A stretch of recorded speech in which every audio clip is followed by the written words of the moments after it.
1999년 12월 평범한 가정이었던 우리 집에 그녀가 나타났다. 아마 저녁을 먹을 시간이었던 걸로 기억한다.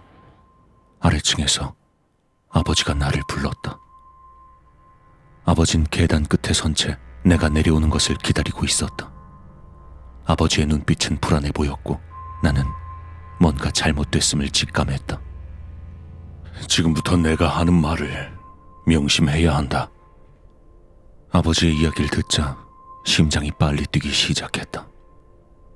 내려가면 누가 있는 걸 보게 될 텐데 그냥 시선을 나한테만 집중하도록 해. 그 여자에 대해선 가능한 의식하지 않도록 해야 한다. 난 거의 웃음이 터질 뻔했었다. 난 당시 12살이었고 이 상황을 아버지답지 않은 농담 정도로 받아들였다. 하지만 내가 대답을 하기도 전에 아버지가 이어 말했다. 그 여자가 너에게 뭔가 속삭일 거고 너를 따라다니거나 네 관심을 끌기 위해서 별짓을 다 할 거다. 계속 무시하기가 굉장히 힘들 거야.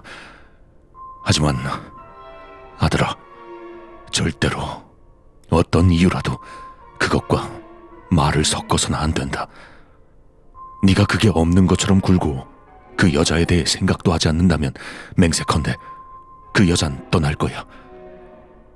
아버지한테 그렇게 하겠다고 약속을 해주겠니?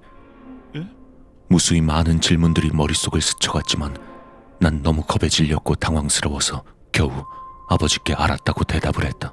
네, 아버지. 그래, 이제 저녁을 먹을 시간이니까 어서 아래층으로 가자.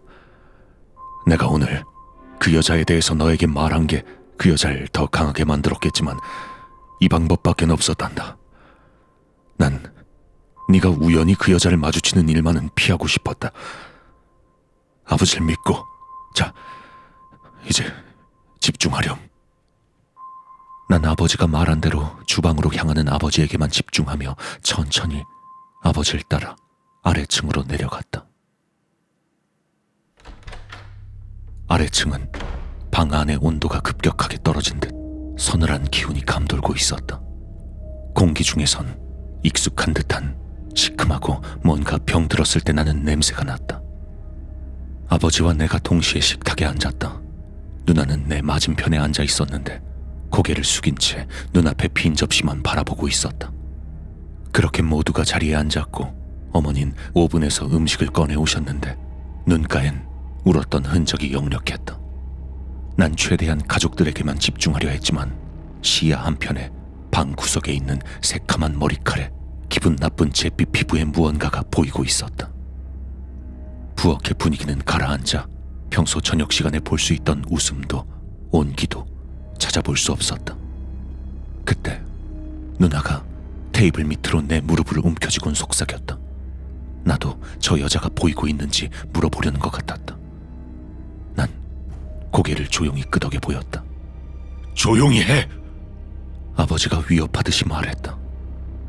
그때 그 여자가 질척거리는 발소리를 내며 다가오기 시작했다. 구역질 나는 악취가 풍겨왔다. 그 여잔 느릿느릿 테이블 쪽으로 와선 누나의 바로 뒤에 멈춰섰다. 그리곤 누나에게 바짝 붙어선 채 말라 비틀어진 손을 누나의 어깨 위에 올려놓았다. 누나는 한껏 움츠러들어 나를 쳐다봤고 난 황급히 고개를 숙였다. 어머닌 저녁을 차리면서 억지로 모든 게 괜찮은 것처럼 행동했다. 유리 식탁 아래로 아버지가 누나가 완전히 겁에 질려 미쳐버리지 않도록 손을 꼭 잡아주는 것이 보였다. 누나는 저녁 내내 그 기분 나쁜 해골 같은 손을 어깨에 올려놓은 채 있어야 했고 그 여자의 입에서 새어나오는 알아듣지 못할 속삭임이 방 안을 가득 채우고 있었다.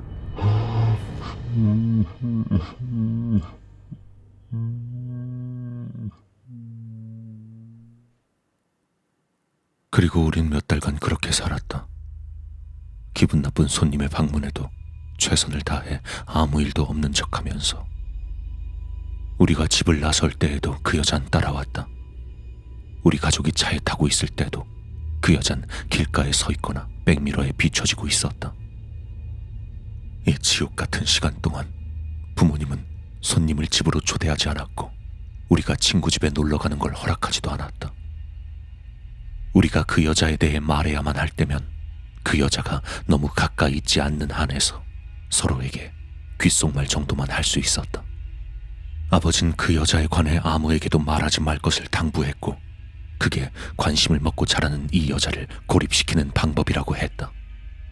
우리가 내린 결론으로 그녀는 일단 한 가정에 머무르며 그녀에 대해 알기 전까진 외부 사람들에겐 보이지 않는 것 같았다. 그리고 몇 년 뒤 난 아버지가 그녀를 불러온 장본인이란 걸 알게 되었다. 내가 태어나기도 전인 1970년대에 고모가 어떤 형태로 그녀와 관련되게 되었고 그 뒤로 고모를 따라 집에 살게 된 것 같았다. 그리고 1999년 아버진 어떤 이유로 그 여자에 대한 생각을 떨쳐버릴 수 없게 되었고 아버지의 인생 그리고 우리의 인생에도 그 여자가 따라붙게 된 것이다. 우린 그 여자에 대해 다른 사람들에겐 함구하려 노력했고 이건 우리 인생에서 가장 어려운 일이었다. 우리 가족은 집을 나갈 때도 다 같이 나가려고 노력했고 그녀는 우리를 따라왔다.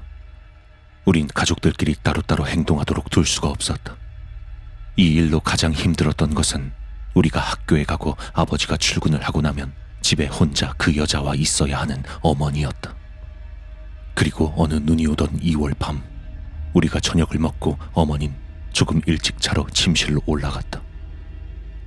그 여자는 부모님의 침대에 앉아 있었다. 도저히 그녀를 무시하기 힘든 위치에. 어머닌 더 이상 참을 수가 없었다. 침실 쪽에서 어머니가 소리를 지르는 게 들려왔다. 제발 우리 가족을 내버려 두라고. 아버지가 어머니를 말리기 위해 단박에 뛰어 올라갔다. 그때가 마지막으로 어머니를 본 때였다. 하얀 카펫 위에 피가 고인 웅덩이가 남아있는 전부였다.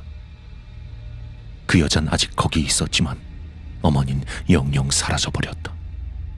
그리고 몇 주간 그 여잔 나에게 속삭여댔다.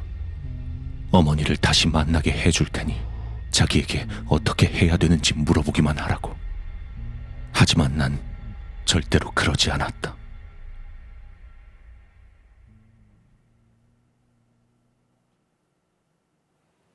그랬던 내가 이 이야기를 여러분들에게 털어놓는 것은 당신들이 그 여자에 대해 생각하길 바라기 때문이다. 25년 만에 처음으로 오늘 아침 난 그 여자를 다시 보게 되었다. 난 내 아내를 잃거나 아이들을 같은 위험에 빠뜨리고 싶지 않다. 난 당신이 그녀의 새까만 머리칼과 회색 피부를 생각했으면 좋겠다. 그녀가 당신의 집에 있는 상상을 하기를. 그래서 어쩌면 그녀가 날 내버려 두기를. 당신은 이미 이 일에 연루되었다. 언젠가 당신의 집에도 그녀가 찾아갈 것이다.